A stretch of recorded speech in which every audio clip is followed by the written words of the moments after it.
Good evening, everybody, and welcome to the League of Women Voters Candidates debate. I'm Ann Marshall, and I'm co-chair of the Voter Services Committee. My colleague, Carol Meller, who is here somewhere, Carol, is standing in the back waving her hand. She's the other co-chair of the Voter Services Committee. Tonight there's going to be three separate debates. Tonight, the first between the candidates for Suffolk County Legislature, 2nd Legislative District, and they're sitting here very efficiently, appreciate that. The second will be between the two contenders for the East Hampton Town Supervisor, and the third will be among the contenders for two positions in the East Hampton Town Council. The League right at this minute invites others who are running for any other position to stand and introduce themselves at this time. Are there any other candidates here tonight who are running for office who are on the ballot? Yes, go right ahead, stand. Yes? Hi, I'm Tyler Armstrong, local member of the Damark family out here, Damark Sally, my family. I have a science background. I really want to help protect our waters and our beaches, so I'm joining the trustees and bring some more accountability to the board, better cooperation with other branches of government, and help keep this town in favor of our local people. And you're running for? Trustee. Trustee, all right. And we understand the trustees are also having a meeting tonight, so that's perhaps what. Are there any other candidates who are running for office who are here? Well, thank you for coming. Glad to have you. Don't forget, there are a number of positions that will be on the ballot on November 3rd, Tuesday, November 3rd. A family court judge, the county executive, the trustees, of course, in East Hampton and Southampton, highway superintendent, justice in East Hampton, and the East Hampton town assessor. So each of those will be on the ballot. Good news, there are no propositions on either ballot this year. Last year we had our fill, 7 of them, I think. So none to turn the ballot over this year. I've double-checked on that. Let me introduce the other league members who are having roles tonight. Timers in front, would just raise your hand, Barbara McClancy and Nancy Walter Rivertes. Questioners, question vetters, who are going to be Estelle Gelman and Kathy Peacock, and they'll screen the questions to avoid duplication and to ensure that they are issues-based. And at the door, our good friends Julia Kaiser and Pat Arceri. Pat's a new great-grandmother, and here she is.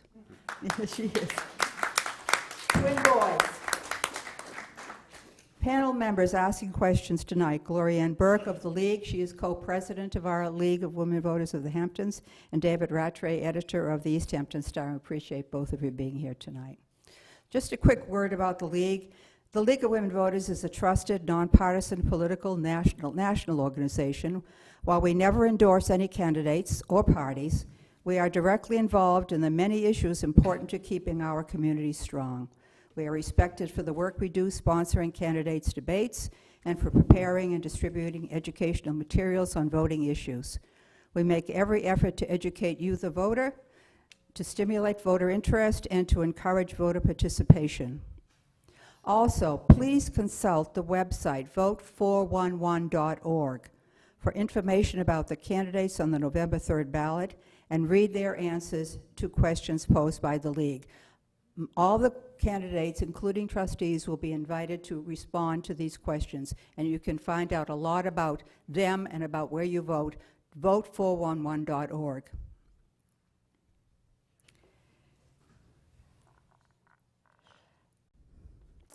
If anyone here in this evening is interested in learning more about the League, please pick up some information at the door as you leave.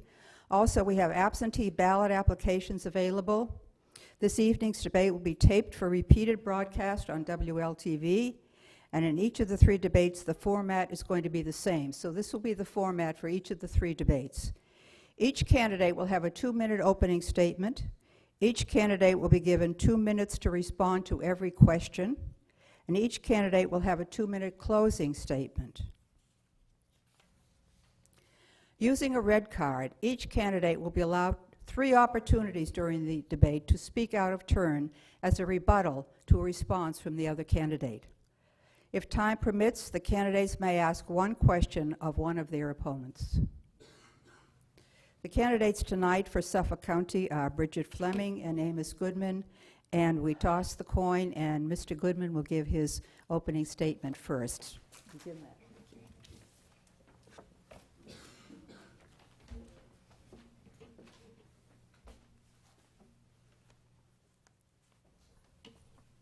Folks hear me? Let me first thank Ann, Carol, the League for putting this event together and for the very important and constructive role you play in our political process here. I'm Amos Goodman, candidate for the Suffolk County Legislature. I'm from Springs, just a few miles down the road. Came here right from the hospital when I was 4 days old. My background's in business and finance. I've grown companies, balanced multi-billion-dollar budgets. I'm seeking election because I believe public service is just that, service. This isn't just another job for me. I'm asking for your support on November 3rd because I want to fight for this very special place of ours. I was here 30-plus years ago. I know how things have changed, and not necessarily for the better. I also know that many here aren't focused on the county, but in my view, they should be. Suffolk County has a major role in our economy, in our environment, in our taxes. And you know, most of our challenges are not even new challenges. They've festered as career politicians have sought headlines and not solutions. I don't know about you, but I'm tired of waiting. I'm tired of waiting for action on things like water quality. You know, nitrogen pollution has been studied, was an issue before I was even born, and we're still talking about pilot programs. We're still watching our tax dollars misallocated to sewer projects to the west of here. I'm tired of waiting for affordable housing, infrastructure, sound fiscal management. Tired of waiting for the East End getting its fair share. I will not settle for managed decline. I think we can thrive again. Look, the county is in deep trouble. They've used the East End to prop up their listing budgetary ship. They've saddled our children with massive debt just to keep the lights on, literally. This is not a good faith mistake of sales tax estimation. It's deliberate. It's hurting the East End, preventing us from getting our fair share. I don't have all the answers. I know the questions to ask, though, and I want to listen. I think folks across this wide district are looking for new answers and a new generation of leaders. I think it's time to try something new, time for a different and independent voice in Hapog. That's why I'm seeking your support on November 3rd. Thank you very much. Look forward to taking your questions.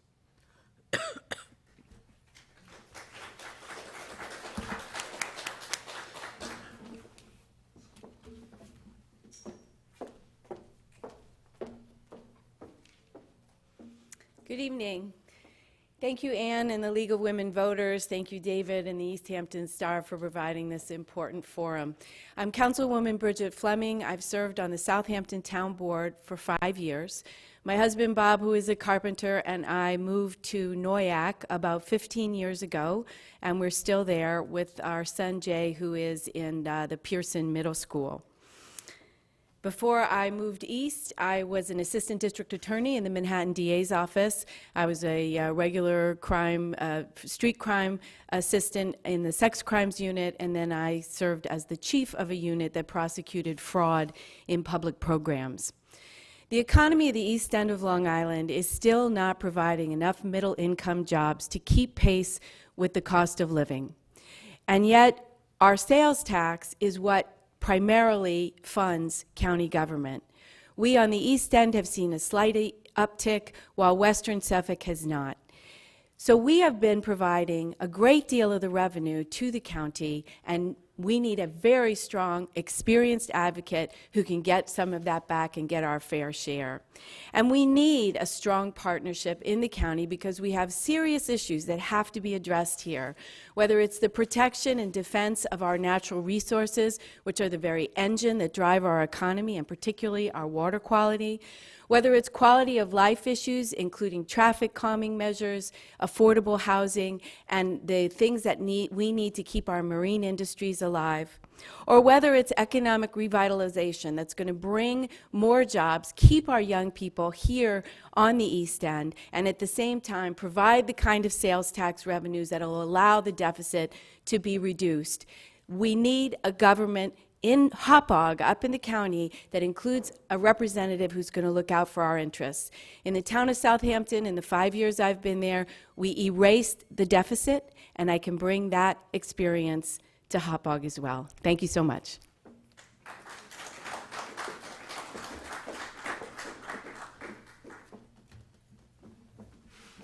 Thank you both. Now we'll begin with the questions. Gloria and David, I'm not sure who's going to go first. I guess I will. What is your, excuse Maybe me, you speak a little closer to the microphone, since you each have your own. what is your plan to address water degradation problems in Suffolk County? And please be specific. Did anyone not hear that in the back? Just let me know, and so we'll have them repeat it. You go first, Mr. Goodman. You answer the question first. Sure, there's no doubt that we are suffering from an acute crisis vis-a-vis not only our surface water, but also our single-source aquifer, and this should be priority number one. The county is, in its typical fashion, misallocating resources to the west for sewer projects, which are laudable projects, but are not appropriate for the East End, as an example of the East End not getting its fair share. I am pleased that the 6 advanced nitrogen reduction pilot technologies are on track to be approved this year, but in my view, that's too little too late. I'd like to start with some of the low-hanging fruit. If we could provide incentives, much like we did with some of the buried fuel oil tanks, to upgrade incrementally not only new development, but also some of the old leaching fields and cesspools, we could make a tremendous impact immediately. We don't need to wait for the state-of-the-art to make a huge difference. The state-of-the-art is also, I think, going to be prohibitively expensive for most folks. So sewers are not the answer, but that's where they're spending the money. I think that the advanced $30,000+ systems, hopefully the price point will come down. Those will be a solution for new construction, especially high-end construction, but I think we need to look at where the vast majority of the nitrogen contamination is coming from, and that is from single-family houses, in fact, like my own, that are relying on very old either cesspools or leaching fields, and we have a technology in order to address that. So I would be fully in favor of a tax credit in order to encourage upgrades, and we can tackle this, I think, incrementally. We don't need to wait for the best in order to make a huge difference. And in fact, I don't think we can afford to wait any longer with the fish kills and other things that we're witnessing. Ms. Fleming? Thank you. Could I just ask what the specific question was again? I'm sorry. What, excuse me, what is your plan to address the water degradation problem in Suffolk County? And please be specific. Okay. So when you talk about water degradation, we have a couple of issues there. Obviously, here in Georgia Pond and Hook Pond, Fresh Pond, we've had bacteria levels that are unacceptable. Georgia and Hook Pond were both closed because of it. On the surface waters in the bays, we have nitrogen pollution, which has caused the red tides, the brown tides, now the mahogany tides that are closing our shell fisheries and affecting the finfish population as well. So I'm pleased actually to say that we just closed the public hearing in Southampton on the Water Protection Plan, which I have sponsored over the course of 5 years, which is a long-term planning tool that will address resilience and also the value, the management, and the protection of our coastal resources over the course of time, from erosion, from nitrogen pollution, from any kind of contaminants, and also from the concerns of overdevelopment.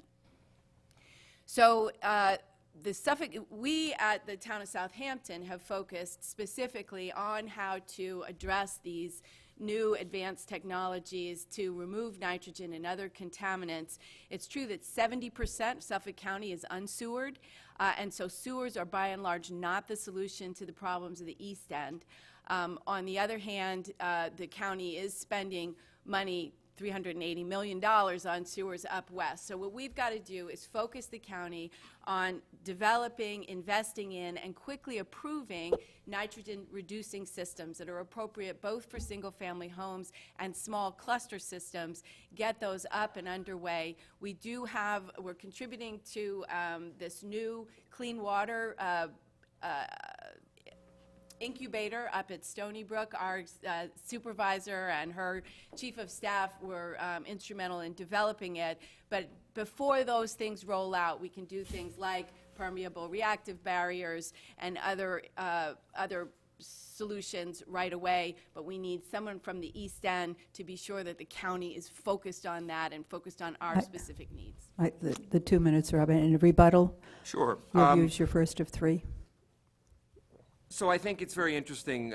The Southampton waterfront revitalization plan, I think there are a lot of concerns with. One is that it removes the authority of the trustee and takes a lot of that responsibility and takes it upstate to the DEC. Now, I don't know if anybody has had any experience dealing with the DEC. I wouldn't say they're necessarily the most responsive of entities, and I prefer that folks like Tyler and other people from the local community who understand the heritage of our waterways have a key role in that, and I would not be supporting anything that delegated the responsibility upstate.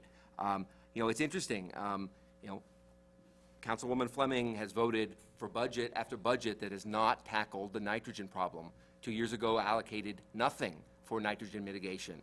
We can talk about incubation and technology all you want. That's not a near-term solution. That is a solution that is 5 years at best away. I don't think we have 5 years.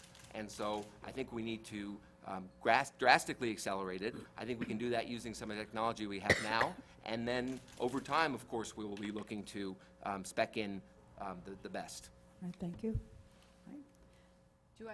Do I answer that or no? If you want to use your red card as a rebuttal, you're welcome to. You're going to get the next question, but if you want to continue with that, you can use your 1 minute rebuttal if you'd And like. how many red cards do 3. we get? 3 red cards. Okay, well, I'll use a red card. All right, this is your first. Hope I'm not And being you're equal. profligate. You each have 1. Okay. You have 1 minute to respond to that. I just wanted to note that the water protection plan has been debated for 5 years, and it was originally proposed as an LWRP. East Hampton has an LWRP, and I was very happy to be able to engage the East Hampton trustees in our discussion of the LWRP and the water protection plan. So just today, it was decided by the planning group, and I proposed it at the board table at our regular town board meeting, that we would pursue the water protection plan first as an element of our comprehensive plan rather than the LWRP. So we're not even thinking about DEC involvement right now because we're at such a critical point in our coastal waters, whether it's from erosion or pollution or overdevelopment. We've got to protect them. So this is a long-term planning structure that doesn't have anything to do with the DEC that's going forward. With regard to the funding issue, I did propose greatly enhancing our Clean Water Fund and our rebate fund. Oh, I'm out of time again. Right. So I guess I'll have to spend another minute or maybe not, but If you want to, this will be your second. no. Okay, Let all me right. just. All right, shall we go on to the second question then? Thank you. And you'll be the first one to answer that. Okay, The next thanks. question, Mr. Rattray? This may follow somewhat on the question of water quality and the legislature and incremental approaches. The legislature recently voted to ban microbeads in some consumer products. It's great, but maybe is this really the kind of thing that the second district voters kind of expect their legislator to be worrying about? Or is this an example of the kind of grassroots change that is possible? Or is it really a capitulation to there not really being much a budget to do anything, so just ban microbeads, because that way we don't have to spend any money on water quality? All right, Ms. Fleming, you can respond to that. I have to be frank, I'm not sure I understand that banning microbeads. Could you just clarify that banning microbeads means you don't have to spend tax dollars? Essentially, right. Suffolk, let's put it this way. The legislature's votes tend often to be fairly superficial, what they take on, because there isn't money to take the real problems on head-on. So they spend a lot of time debating microbeads. And this For was example. passed by the legislature? It was passed, Yes. right. All right. So he's asking you if that's... Is it worth the legislator's time? Understood. Well, I think the point that you bring up, David, about the funding is super important, because I think first and foremost what we have to look at the county is that right now revenues do not meet expenditures, and we have a structural deficit. It's been reduced over the course of the past few years, but it's still there, and we've got to focus on it. We need to look at real ways to reduce that deficit, just as we did in Town Hall at Southampton. We completely erased a significant deficit that was there when I first took office, and now have a considerable surplus that then allows us to look at some of the funding for some programs like, for instance, permeable reactive barriers, septic rebates, and the like. So, but the other great thing, I think, about county service is, unlike at the town level, which I'm very proud to have been very mindful of my constituent services. I've been liaison to the highway department, the police department, the housing authority. All those things take a lot of sort of,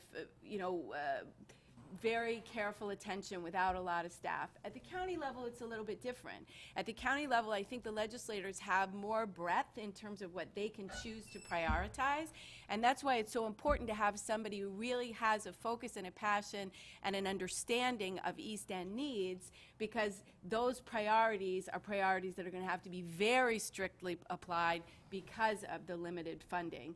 In particular, infrastructure investment, like, for instance, recent investment at a traffic circle up in Riverside, which will allow some economic development there, and infrastructure with regard to these septic systems. Those are the bigger issues that I'd like to apply myself to, but I think at the county level, you have a little more breadth in terms of what you can prioritize, and you can more effectively represent your community. Thank you. Mr. Goodman? So first, when I hear more latitude to not represent my constituents, I think that's the exact wrong approach, and there's a critical difference. I would like to turn the legislative office, be it in Sag Harbor or wherever it ends up being, into the one-stop shop for constituent services. Folks don't care, don't need to know if it's a federal issue, and I don't care. A federal, a state, a town issue, no one will be turned away. The notion that promotion to the county board means you can take a back seat to constituent services, and this was something that was raised by the councilwoman in an editorial meeting last week, I think is outrageous and exactly the wrong approach, so not something I support. Microbeads, it's a false dichotomy to say you can't you can't prohibit microbeads and also do more substantive things that may cost money. Microbeads are an issue. We all like to have clean and smooth skin, but they are tenacious, and they're not being scooped out in the proper ways. So there's no reason that that can't be tackled. But it's hard to say that there's no money when we're spending almost $3 billion a year in Suffolk County. There is money. There is a lot of low-hanging fruit. There is inefficiencies. I'd like to look, as I did in business when we were looking at consolidating companies, we would look department by department, look for overlaps, look for areas in which folks can be cross-trained. This doesn't mean layoffs. I've been endorsed by the Municipal Employees Union, AME, because they understand that I have a good faith approach, and because I know that the only way we're going to get to keep people's jobs and pensions is when we get our fiscal house in order.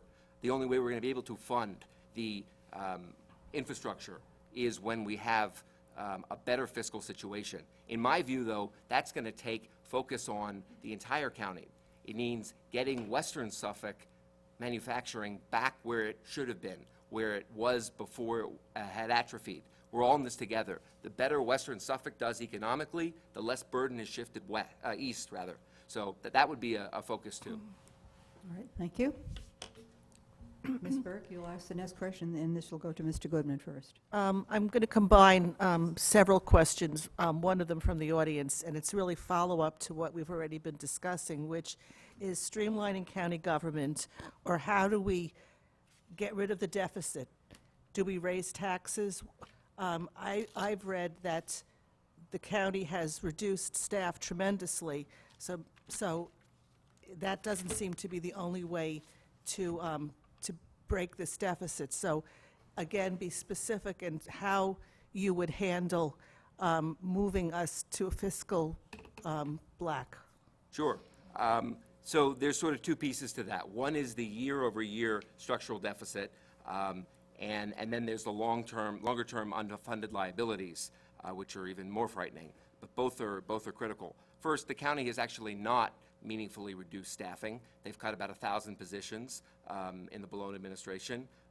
That's about 0.5% of the county workforce. So I don't call that considerable. I think there's huge opportunities to cross-train, to consolidate entities. Folks have been looking really hard at, do we want to consolidate, for example, the Suffolk County Sheriff with the police? I don't know if that makes sense. We'd have to get into the weeds there. Part of the problem is that the county finances are very opaque, and I would suggest deliberately so. I've spent the last few weeks going through nearly 1,600 pages of county budgets, and I know budgets, I've gone through them before. Doesn't make sense, it doesn't add up. The county comptroller has forensic accountants trying to make sense of what is actually our level of indebtedness. Because you have county bonds, you have bonds that are issued by, for example, the Water Authority, industrial development agencies, so it's a real challenge. We need to do better at estimating sales tax. And this isn't just a mistake that that it was off by so much this year, and that's why we're facing almost $180 million shortfall this year. I don't think that's a mistake at all. I think that folks are doing algebra, they're not doing arithmetic, if that makes sense.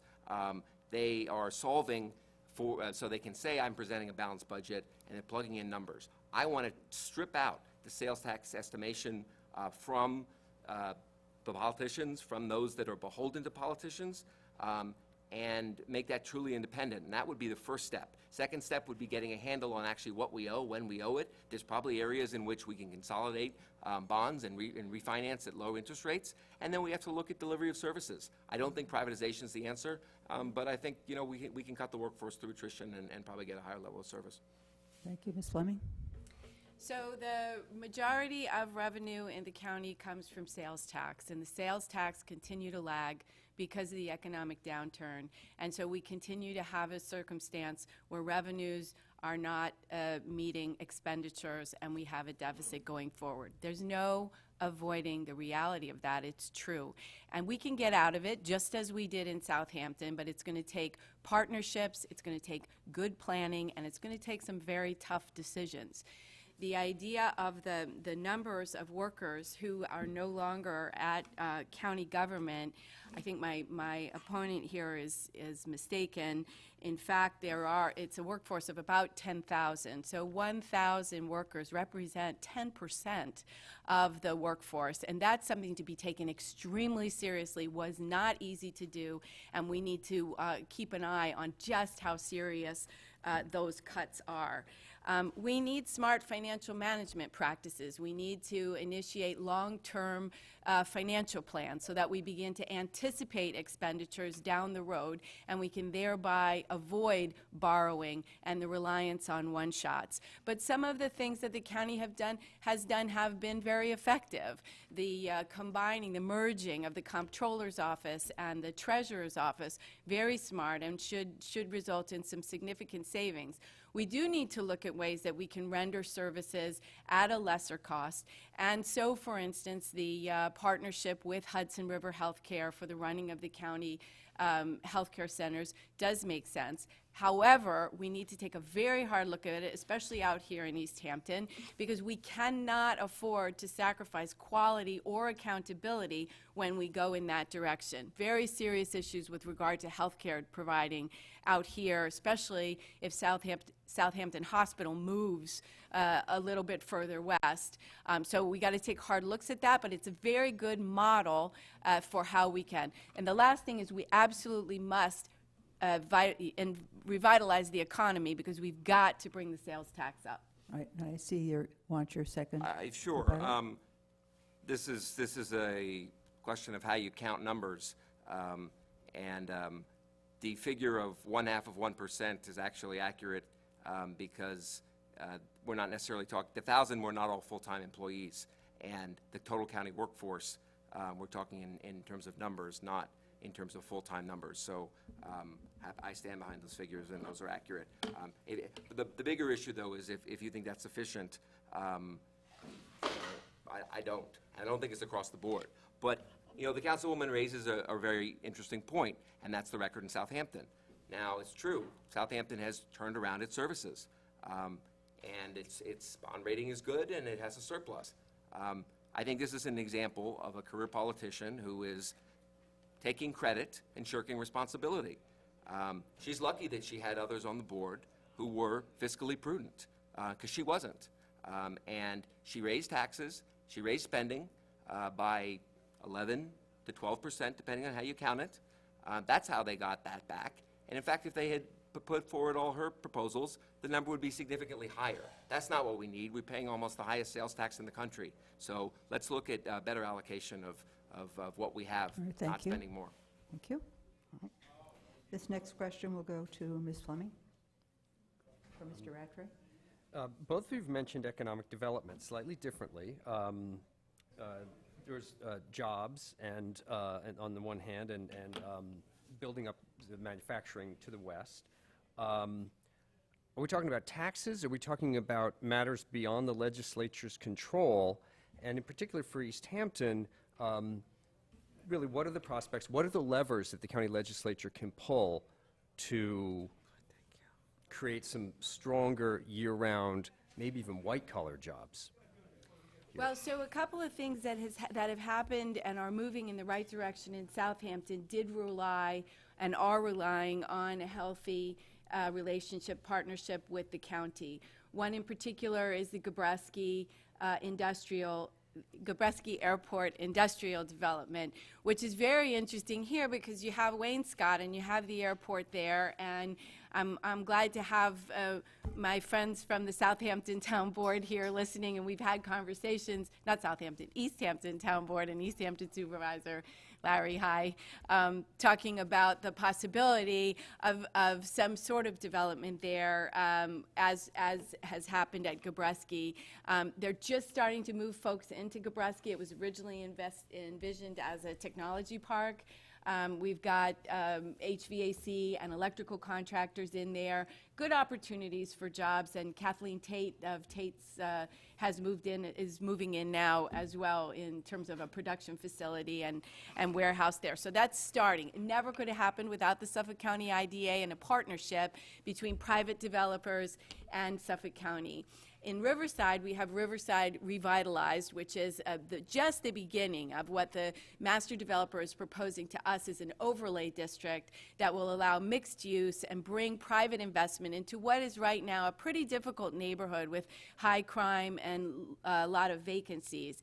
We needed infrastructure improvements to meet the concerns of the private developers there. In order to pass environmental review, they needed to address some of the traffic issues. I don't know if you're all familiar with the traffic circle up at Peconic Avenue there, but we need infrastructure improvements there that are at the level of funding that we could not meet at the town level. And the county stepped up. It's a capital project, and $4 million has been allocated there. Those are the kind of partnerships. We also need to be creative and do the kinds of things that I did at the town level, like the youth-run farmers market, which brings fresh produce to a food desert up in Flanders, or the Youth Build program, which teaches through the United Way young people how to build sustainable, environmentally sustainable houses. They have that craft that they can then carry away with them. Our utility pole. Your time is up. Oh, I have so much more to say. Okay, sorry. It's not a billable hour. Look, infrastructure, I think, is critical, and the county has a role to play. It's a very unfavorable climate for businesses, for entrepreneurs. You find folks who would want to be in business almost anywhere else besides the East End, and that has to do with the electricity rates, that has to do with just the cost of getting goods there. There's a lot the county can do and should do. It's also worth mentioning that, you know, because the county has such a big piece of the sales tax, I would fully be in favor of moratoriums or short-term reductions to bring in new business in sales tax, and that would give businesses, small business owners, a competitive advantage over some of their peers, and I would be very interested in carving that out for the East End in particular to equalize some of the imbalance in terms of services and money paid in. That would be a huge help. That would help employment, and it would help working families because it would help them get goods at a lower price, put money in people's pockets. Those are, I think, some very simple ideas. The industrial development authorities are inefficient. They have not brought the kind of long-term jobs. You've seen tax holidays that then, as soon as they're over, the company leaves and goes elsewhere to more fertile pastures. So I think we have to revamp that. They're also mired in debt, and they're not accountable in the way we need them to be. But they are a place to start, and I think that we can look at this from a whole. I want to work with Larry or Tom. I want to work with the Southampton supervisor, if it's Jay or Mr. Yastrzemski in Shelter Island. We can all do this together, and I think the division of responsibilities is less important than a good faith commitment on the part of folks, not to steal the headlines, not to say it's me and not you and I did this and that, but simply to get things done. And that's what I'm about. I'm about getting things done. I'm not interested in really the limelight, and I'll let others, I'll enjoy the reflected glory of others. May I, Ann, Yes, this will use be your my second one. second Go right card? ahead. You have a minute.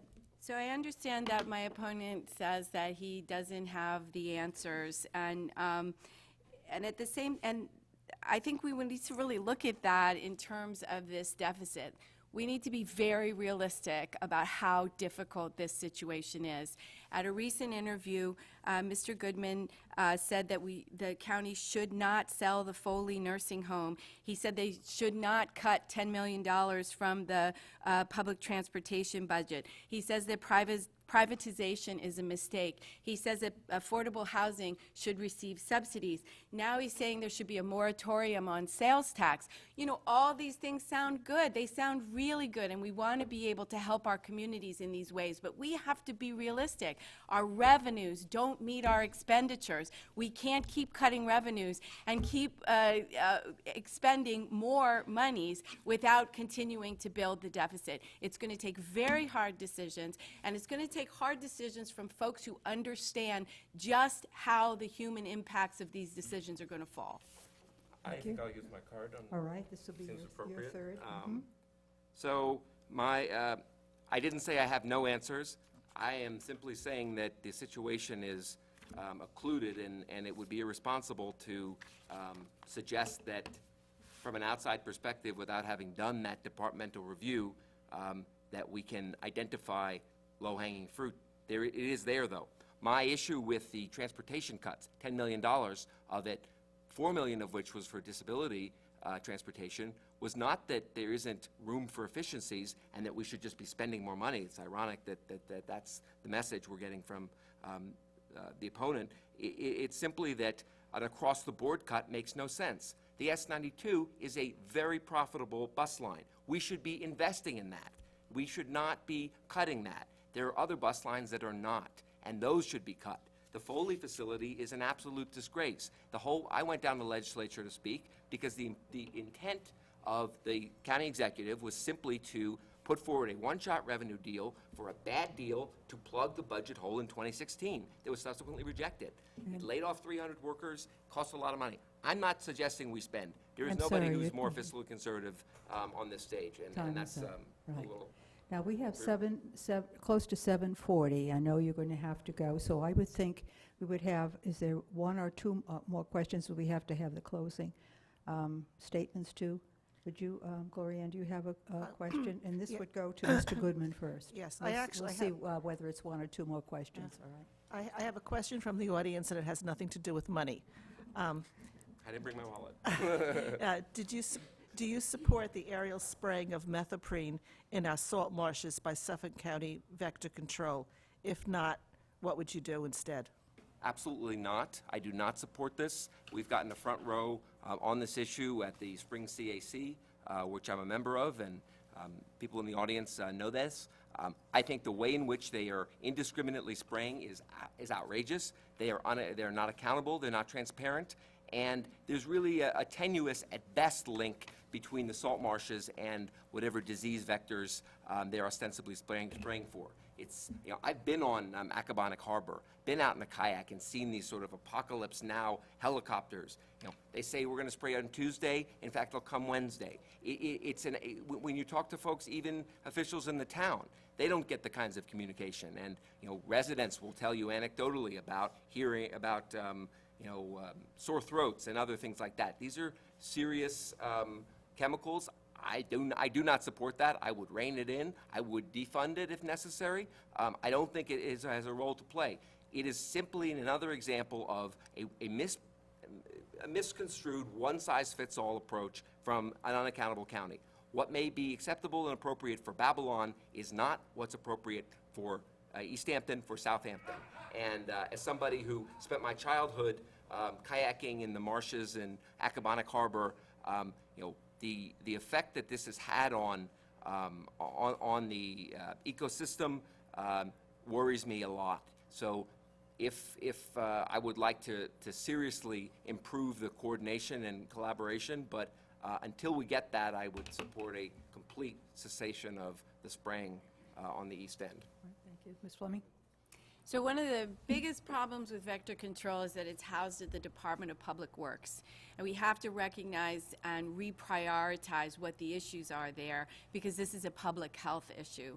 And so we need science behind the practices that are supported by the ultimate goal of public health.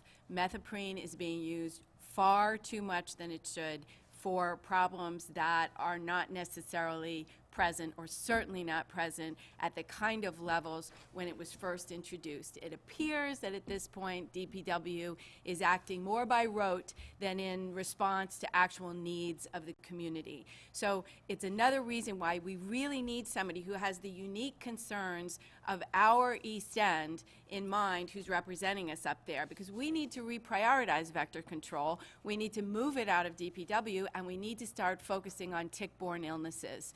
Up west, they are not aware or not active with regard to tick-borne illnesses, which are a public health crisis for folks on the east end of Long Island. And we need to just shift that priority, move away from methoprene, move away from the mosquitoes, and move to what is our real primary health concern, and that's tick-borne illnesses. Thank you. And should we have one last question, Mr. Rattray? Sure. And Ms. Fleming, you start this first. On sea level rise and climate change, Suffolk has many miles of shoreline and lots of low-lying development, particularly this district. What should the goals be of the county's approach to sea level rise? Well, there's absolutely no question that sea level rise has to be a priority to us because we are a coastal community. Our economy is driven by our coastal resources, our marine-based industries, and certainly our resort industries that depend upon the health and vitality of our beaches and our waterfronts. We in Southampton were able to follow a very interesting model that I think would be very helpful throughout the East End, which was to bring on board private homeowners to help fund a very effective beach erosion control district initiative that was both in Bridgehampton and Sagaponack. It started with Tiana, and we'll continue to look at it.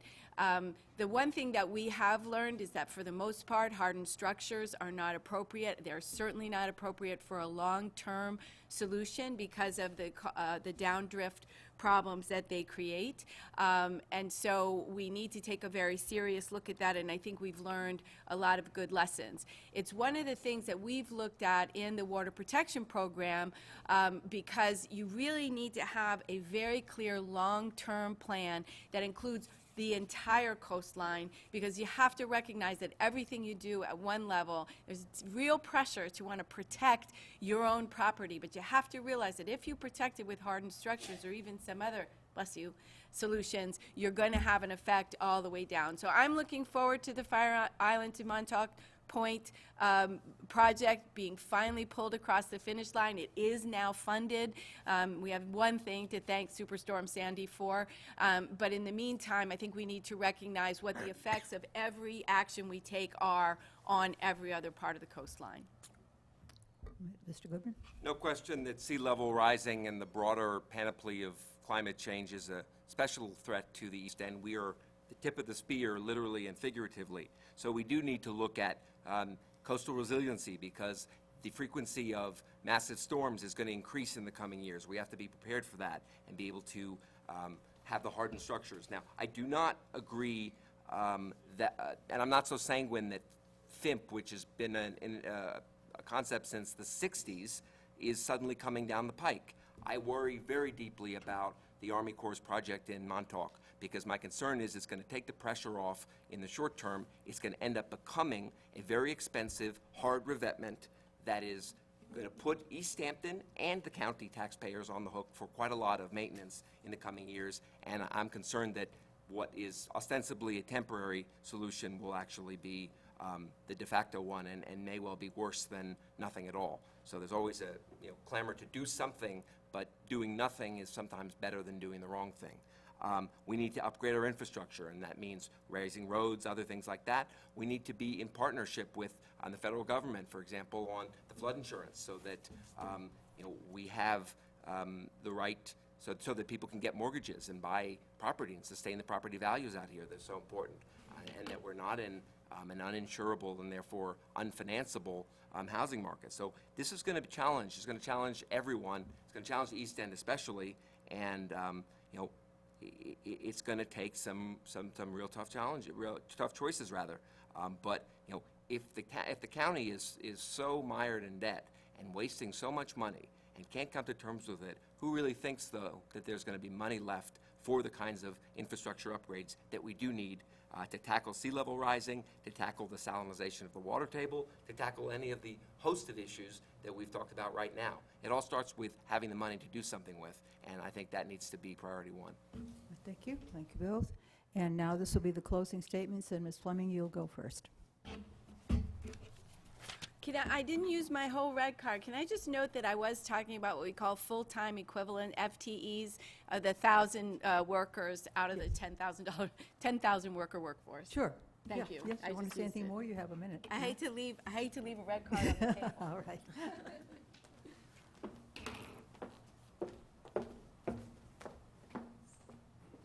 Well, thank you for listening to our debate. It certainly has been very interesting, and I'm glad that folks are engaged. It's such a very important process.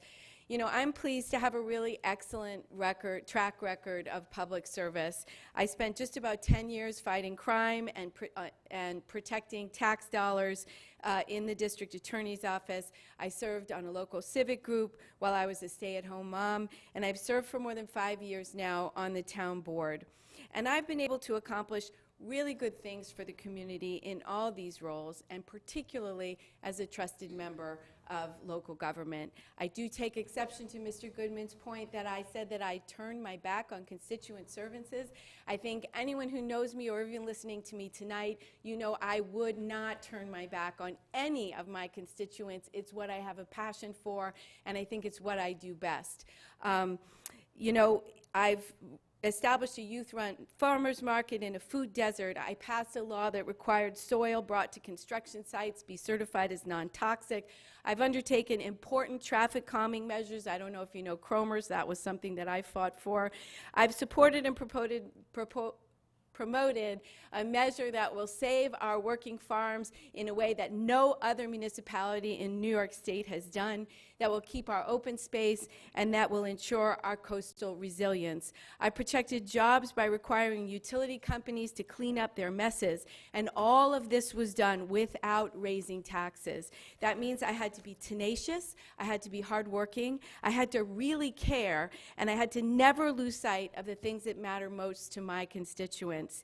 I'm very proud of my record, and I believe it proves that I can hit the ground running with the relationships that I have and give this district what it needs for good representation in Hauppauge.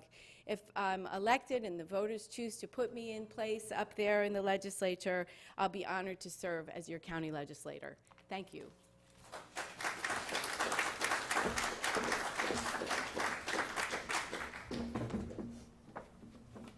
Thank you, everybody, for an excellent debate tonight. Councilwoman Fleming and I have to head to Flanders shortly. They will have an opinion as to the responsiveness of your constituent services, but we'll leave that to the folks down there. Look, thank you. This is a great debate, and I really appreciate the opportunity.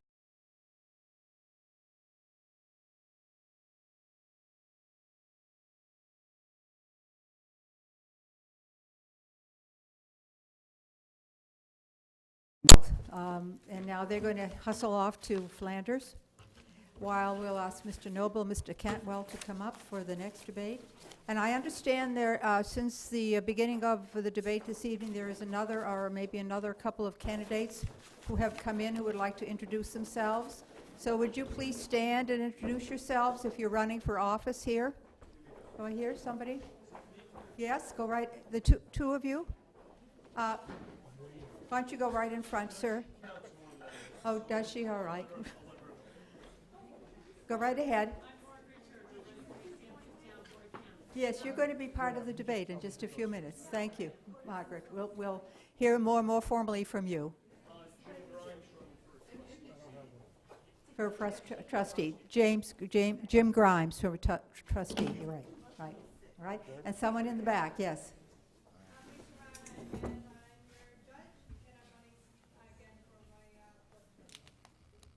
Lisa Runner for justice, town justice, correct? All right. Anyone else? Right. Thank you. You're going to change signs and toss the coin. Yes, I have to.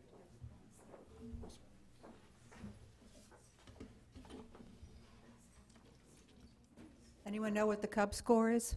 Met score? When does the debate start? And I think there's something called the Democratic primary debate tonight.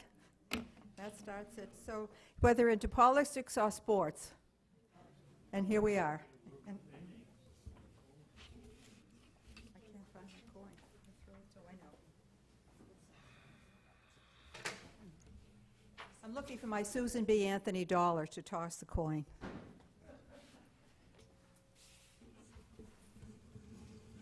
Here she is.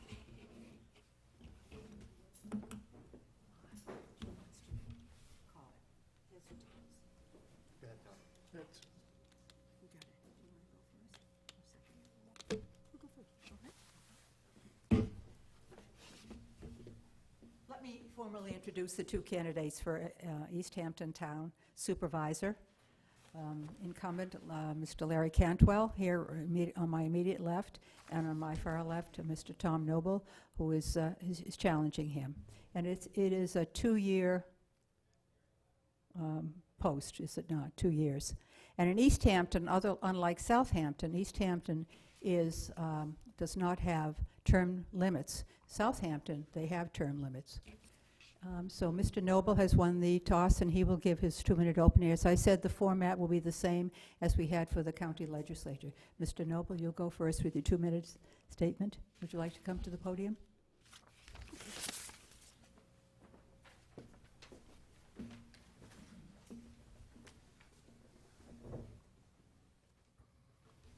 Good evening. I'd like to thank the League of Women's Voters for organizing this and for everybody to come and watch it.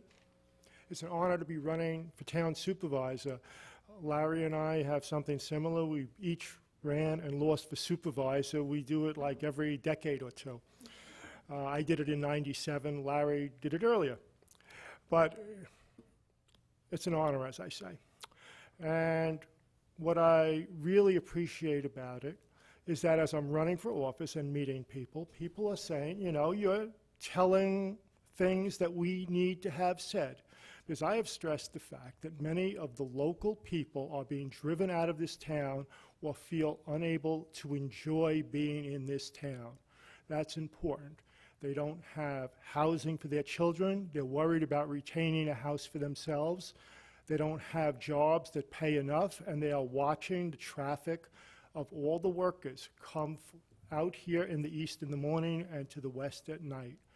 And what they hear the town board discussing at the start of 2015 was a rental registry, code enforcement, light trucks, parking in Amagansett Ocean Beach. And lo and behold, we're still discussing it now. It had been discussed all through 2014, and now it's being discussed as we stand here. And the hearings on these things are after the election, as is the published tentative budget. So we don't have a transparency and we don't have accomplishments. And the people of the town of East Hampton want somebody to address what their concerns are. And that's why I'm running. It's as simple as that. I was a councilman for 1 term, a trustee for 5 terms. I have 14 years as an elected official. I have experience, and I have municipal experience with budgeting with Suffolk County. Thank you.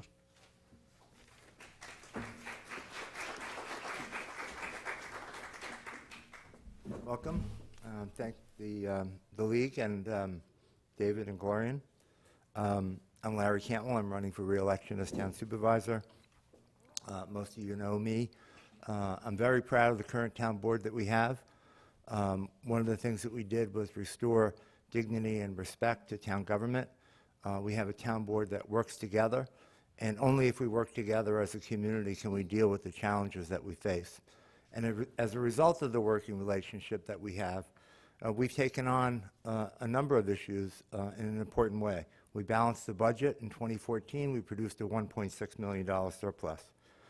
We adopted and now proposed our second budget that's under the state tax cap. We've cut debt in the town of East Hampton by $10 million in just a year and a half, and we've refinanced a third of the outstanding debt of the town that will save $1 million over the next 10 years.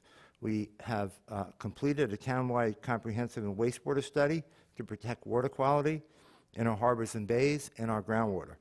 And we've preserved hundreds of acres of open space and environmentally critical land using the CPF fund. And in addition to that, we have been expanding affordable housing opportunities with 2 new projects currently underway. I look forward to continuing to serve the people of this community. I'm proud of the efforts that the town board has made thus far. There's more to do, and I look forward to taking on those challenges. Thank you.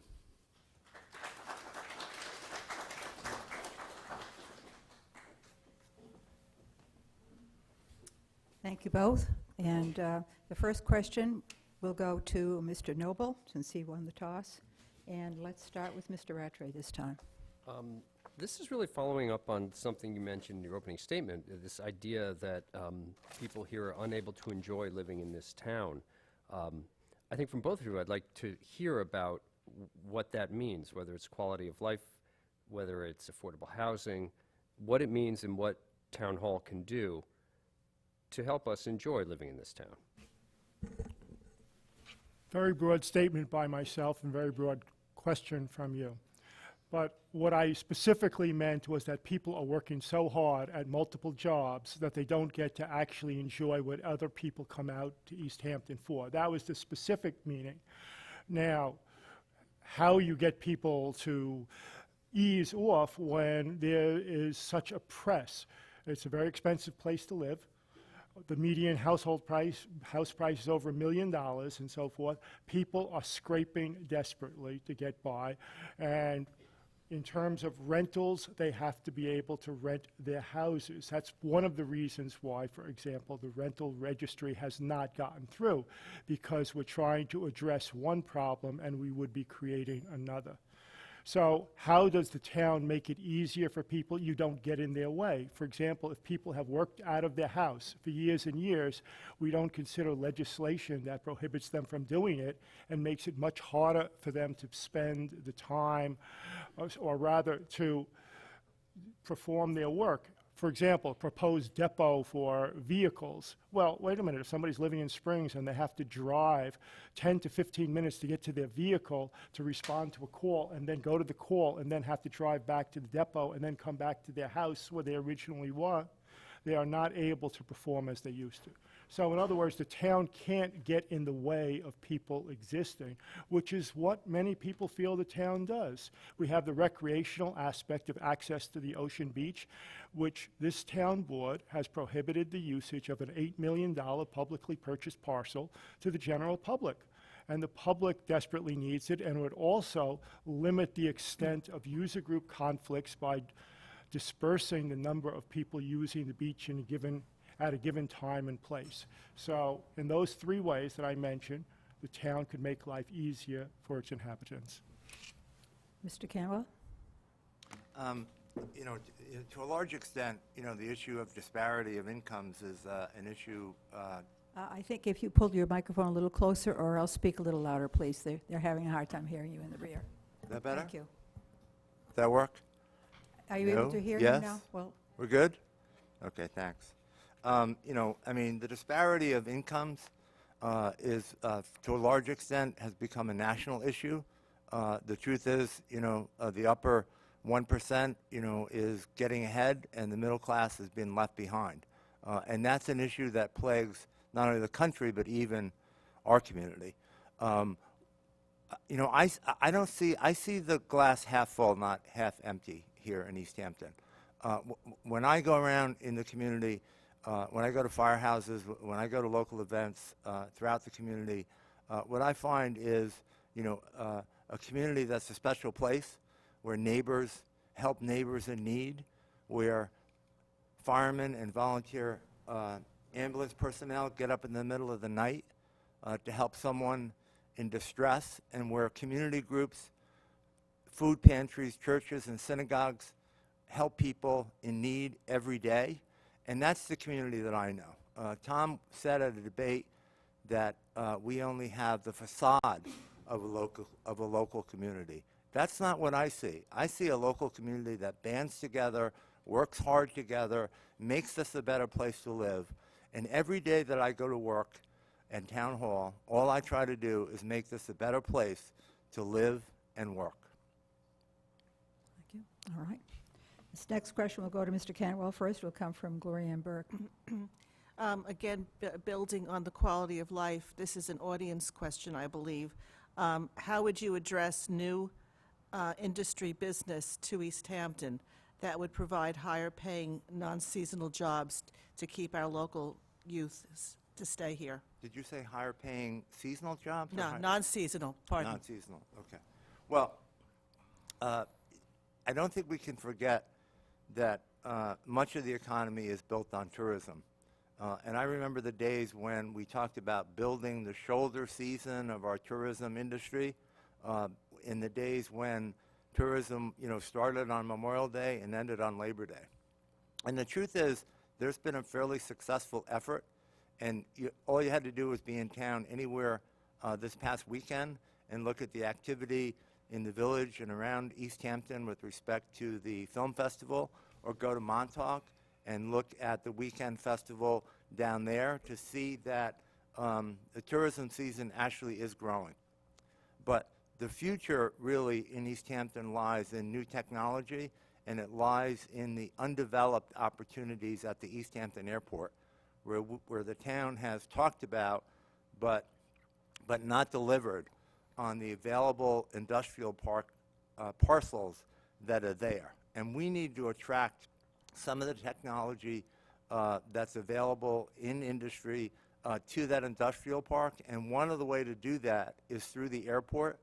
Some of the, a lot of corporate and other people, come through there.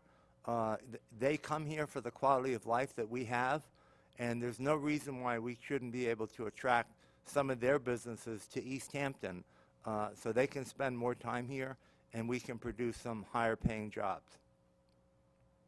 All right, thank you. Mr. Noble? The debate process is wonderful because as we go along, we start sounding slightly closer together, because I have said similar things, of course, related to the airport and the users of it. But we also have to say that the town has to be more proactive, because I've frequently stated there are 47 citizens advisory groups and task force and committees, and there's only one of them related to business. And that's a disproportion when you consider the value of having real jobs, career jobs. Because I can go back to when I was younger, when you had Smith Neal and the Ocean Science Lab and Bulliver Watch and Shaw Aero, and they all provided career jobs. And we don't have any of those. As a matter of fact, Mr. Rattray should be proud. His business is touted in the town's financial reports relating to bonding. You're the 7th largest employer in the town, according to the town's documents. Which, by the way, saying nothing against the Star, I think the town of East Hampton should be able to do a little better than that. And the first 4 employers, by the way, are the town, the schools, Gurney's, and the village. And you'll note the public sector aspect of 3 of those 4. We have to do better than that. The industrial park and the lack of a business ombudsman has been crippling to us. We need to take advantage of the very people who come out here to spend their wealth to say, well, why don't they generate some of that in the town of East Hampton? Thank you. This next question will come from Mr. Rattray. We'll go to Mr. Noble first. Excuse me, may I remind you both about the red card? Do you have yours, see, Mr. Cantwell? It's under there somewhere. You have it? I wanted to make sure it hadn't disappeared. So you have 3 opportunities to Raise rebut. it, I might like win or lose something. It's not a bidding process. It's your minute to do what you want to say. All right, this next question will be a 2-minute answer, and from Mr. Rattray first. I wonder if we could drill down a little bit on both of your views on the rental registry. Specifically, does the benefit to the town justify the paperwork for the property owners? And if not, do you have plans for controlling excessive turnover, bachelor party house rentals, and that type of thing? Well, the rental registry, as it had been proposed, I flat out opposed it. It would hurt way too many people, and it was the unforeseen consequences of the way that law was composed were crushing. The current proposal, which is revised, I'll reserve judgment simply because there hasn't been a public hearing on it. My inclination is to oppose it because I think we have to address the usages that are injurious as opposed to actually limiting the ability of people to use their own property. If people are turning over the house too frequently, if there's noise, and if there are undue numbers of people going in and out, well, I think we have to address that through existing laws. It's a frequent commonplace. Don't write new laws, enforce the ones we have. And it's not good enough. I heard one of the town attorneys say, well, it would make it easier to enforce. Well, but it might impact the people.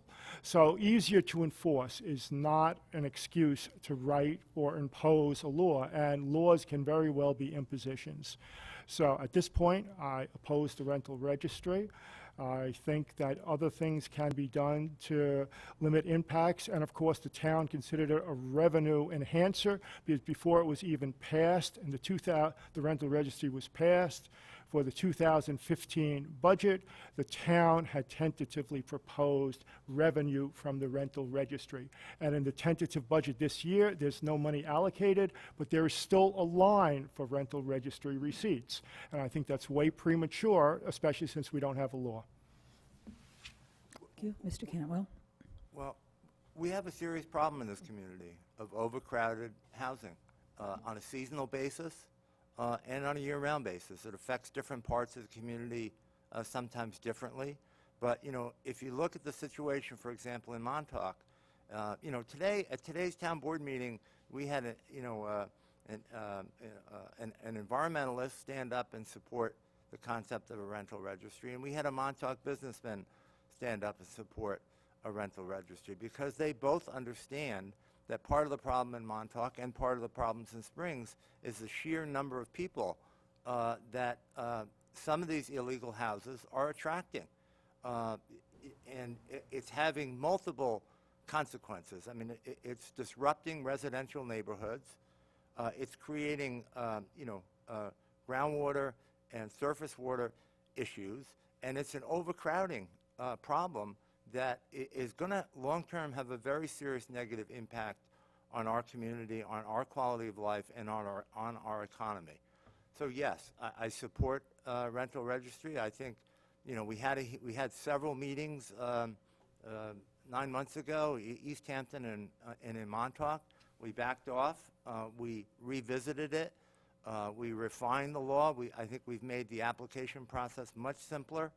And it's not a panacea, but it's another tool in the toolbox of trying to keep this community from becoming overcrowded and preserving the quality of life that all of us enjoy. All right, thank you. The next question will go first to Mr. Cantwell, and this will come from Ms. Burke. Both of you gentlemen spoke about using the airport as a mechanism for growing business here in East Hampton. The East Hampton town has been trying to control some of the noise issues related to the airport. And I wonder how the juxtaposition of those two ideas can work together. I don't see why they can't work together. The truth is that the noise footprint at the East Hampton Airport has grown substantially, affecting the residents, or at least some of the residents in our community, as well as the residents in Southold, Shelter Island, and in Southampton. I think this town board has taken that issue on. We looked at it very carefully. We came up with serious local laws that we adopted, two of which were upheld in court, where we won what I think is a major legal victory in a 40-page decision in June, wherein Judge Seibert's determined that, yes, indeed, the town of East Hampton has the right to place restrictions on its locally owned municipal airport as long as it's not taking federal funds. And that was a substantial victory. Now, whether each one of the regulations that we adopted ultimately is upheld, the fact that we brought that effort and the fact that the town's position was sustained, giving this community local control of their own airport, was a major victory. All right, thank you. Mr. Noble, same question. Yes, well, I again concur that business growth through the airport is not necessarily the same as noise restrictions or other operational restrictions, but you do have to have an airport. And to that end, is much of a moneymaker as the airport is. The town is mired in litigation. They increased the amount this year to $1 million. They have in the tentative budget next year $1 million, which may well have to be increased. And I don't see the maintenance funds in the airport. What would be used for that, subcontractor, has declined. There's less money for that. In effect, litigation money is being expended and maintenance at the airport is being foregone. And that's not a good thing for a couple of different reasons. But essentially, the town has a serious problem in having an exceedingly adversarial fight with aviation interests. And at some point, people are going to have to say, well, what is it that makes both able to live there? Obviously, the aviation interest in their own interest have to acquire very rapidly a stock of quieter aircraft. The helicopter legislation was not passed, yet the handwriting is on the wall. If you want to be a good neighbor in East Hampton, you should get a quieter helicopters. And I think really that's the point, that a coexistence factor, yet the aviation interests regard the town as, for whatever reason, they do not think the town is acting in good faith, and so they want to actually talk with someone that they feel has an open mind. All right, this next question will go. You got a- Oh, I'm sorry. Mr. Cantwell has using his red card. Whether or not the town has an open mind, is something I think that the voters can decide. In this particular election, we have an outside group, Friends of the East Hampton Leadership Council, that is bringing money in from New Jersey to defeat the current town board because of their strong position on the airport. Indeed, the Republican candidates deny even knowing that that group exists, yet Tom, who's the chairman of the Republican Party, and his committee, the East Hampton Republican Committee, have accepted over $50,000 in campaign contributions from the helicopter industry. I'm not sure this community is going to get a fair shake with those kinds of, with that kind of money going to one political party and their agenda. Do I have to use a red card? You don't have to use, if you want to respond to that, I do, yes, very then much so. you will use your red card. I Yes. will point out a very avid Democratic supporter who is totally against the airport by his own statements, although he tries to cover it up, Mr. David Gruber, who in one of the Democratic campaigns contributed over $300,000. It's not one way who throws money at a race, it's what their interests are. And the aviation interests are straightforward. They want to be able to use the airport, and they understand what the people of the town of East Hampton want is a degree of quiet at certain times.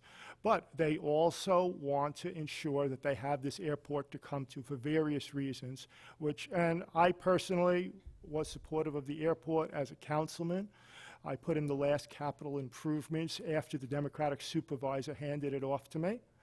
And I maintain the support for the good of the town. I have no personal interest whatsoever, except that it's an economic benefit if we have this airport run properly. Thank you. All right. This next question will go to Mr. Noble first, and Mr. Rattray will ask the question first.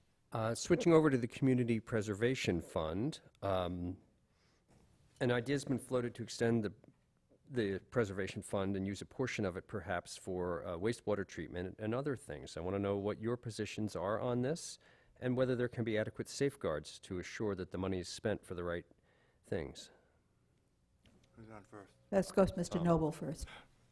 Water quality is vitally important. My position on the Community Preservation Fund is that it should not be a percentage of the existing community preservation funds for the purpose of land, but rather it should be perhaps a separate fund voted on, because I don't want the commingling. I also object to the way our legislators wrote the law, because it is not additional funds to improve water quality, but it can be used for existing maintenance. And that's not the purpose of anybody's purpose that I've heard talk about for the Community Preservation Fund. They want additional protections. They don't want it to be used for the maintenance of an existing sewer line or something. And so my answer is that a separate portion of this going out to vote, but not commingling the funds in any way, because I don't think you could have safeguards. I think that was proven, obviously, in the McGuinty era, but it's also, if you look at the laundry list of items that are in that legislation for which you can use those monies, anything could be purchased, basically. You could get a truck to be maintaining ditches with that money. So that's why I think we have to look at it exceptionally carefully. And also, since you mentioned the Community Preservation Fund, I'm going to bring up my favorite, which is that the exemption should be increased from $250,000 to $500,000, because it would give people the opportunity to obtain housing for $5,000 less. Thank you. All right. Mr. Cantwell, you want to respond to that? I would point out that there is already an exemption in the Community Preservation Program for first-time home buyers that exceeds the $500,000